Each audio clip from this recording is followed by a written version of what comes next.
Thank you very much, Madam Chair. Excellencies, my fellow speakers, guests, participants of this conference, good afternoon. I do not claim to be an expert when it comes to earthquake. The only qualification I have probably is because I am a survivor of a 7.0 magnitude earthquake that happened in Lombok, Indonesia. So Dr. Rapliana, I was there, unfortunately, in the wrong place and in the wrong time, as I was staying at the rooftop of a tall hotel in Lombok.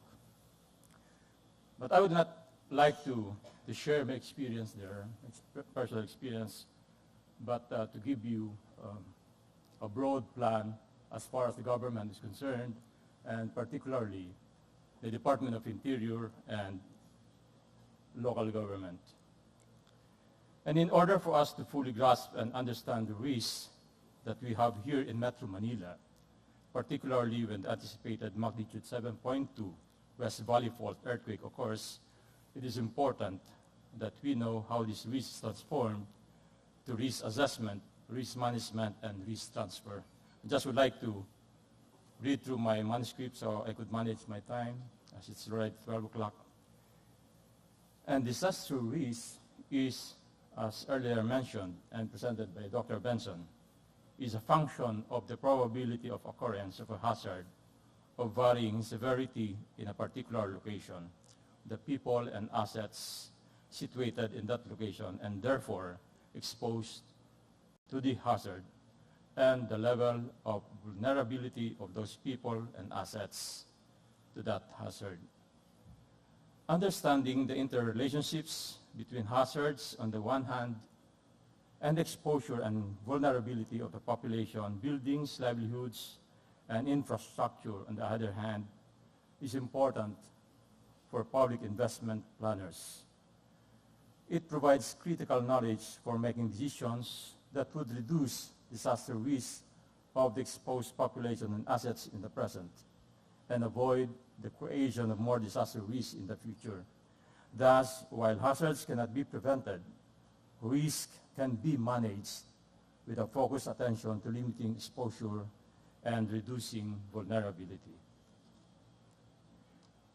Following the magnitude 7.2 West Valley Fault earthquake scenario in Metro Manila, the question is, what is at risk?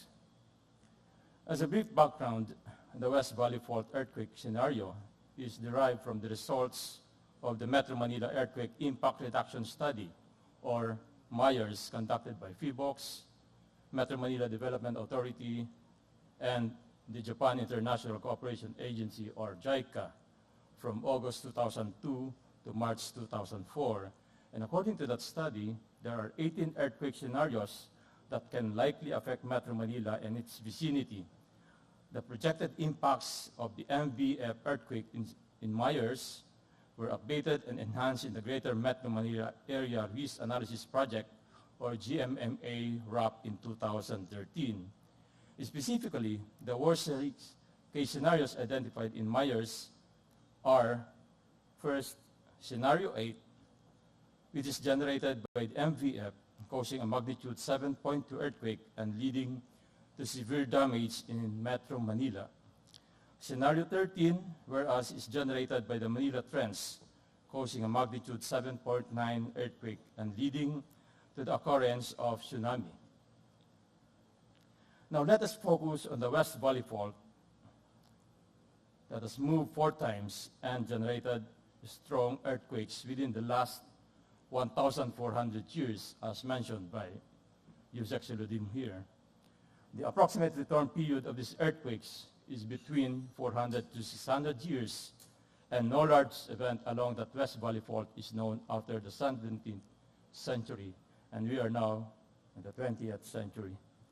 So what can we expect from this scenario? For a quick reference, based on the MIRES, Metro Manila can expect massive damage on critical lifelines, houses and essential structures, as well as casualties reaching up to 33,500 dead persons. Whereas Scenario 8 projects 170,000 residential houses collapsed, 340,000 residential houses will be partly damaged, 34,000 persons dead, and 114,000 missing. Fire will break out and burn approximately 1,710 hectares, and totally 18,000 persons will be killed by this secondary disaster. Moreover, infrastructures and lifelines will also be heavily damaged. Of course, this is a nighttime scenario. Myers further projects the regional separation of Metro Manila as a result of the pileup of debris, collapse of major roads and bridges, and widespread fires. The possible projected regional separation within Metro Manila will impact on urban vulnerability against earthquake damage, and the characteristics of these are flammability, building collapse, and evacuation difficulty. Understanding this risk has prompted the government to formulate the Oplan Metro Yacal Plus. This now serves as our contingency plan based on the magnitude 7.2 earthquake scenario. Oplan Metro Yacal Plus is spearheaded by the Metro Manila DRRM Council headed by MMDA in collaboration with the NDRRMC, private sector, and other stakeholders. To complement the Oplan Metro Yacal Plus, the NDRRMC has come up with a harmonized national contingency plan, and it is the NDRRMC's contingency plan using the magnitude 7.2 earthquake scenario.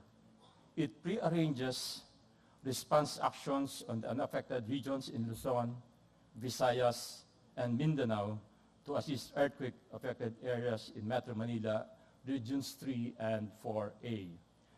The Cabinet Cluster for Climate Change Adaptation and Mitigation, Disaster Risk Reduction, or CCCAM-DRR, developed a two-pronged strategy to make the greater Metro Manila area disaster resilient. The two-pronged strategy is geared towards reducing the risk in GMMA and enhancing the resiliency of GMMA and the rest of the country. This also provides a guide to actions reflected as long-term goals and low-hanging fruits. Distributing the economic and business activities in Metro Manila to outside the metro will help reduce population density, thus reducing risk. The government is already taking actions on this by developing the new Clark City in Tarlac. But I guess we have to rethink and evaluate the condition of the new Clark City considering the Monday earthquake event hitting Clark, and securing the basic needs and ensuring resiliency in critical structures and lifelines. The two-pronged strategy is divided into 10 key result areas, which various government agencies prepare for and help one another and ensure people participation in attaining these goals. And to give you a bird's eye view of the two-pronged strategy and how all the plans, protocols, and actions undertaken by various stakeholders will interplay with one another, this preparedness framework will guide key players and decision makers in achieving the goals gearing towards resilience. And in the middle is PATIS. P stands for plan, A, advocate, train, invest, and simulate. We have to develop the necessary plans, advocate risk reduction and resilience, train all officials and necessary personnel, invest in planning, advocacy, training drills and exercises, equipage, and simulate scenarios to test and improve our plans, and not necessarily in this order, but doing all of these. We would like to take this opportunity to share with you the department's key roadmap milestone in enhancing capacity for CCA DRR, and this shall serve as guide to all LGUs and stakeholders in aiming for more resilient communities. This is quite small, but this will just show the timeline of as far as the department is concerned. Now, on behalf of Secretary Año, I would like to thank you for inviting us and be able to share with you the government's response and preparedness as far as earthquake is concerned and this risk is concerned.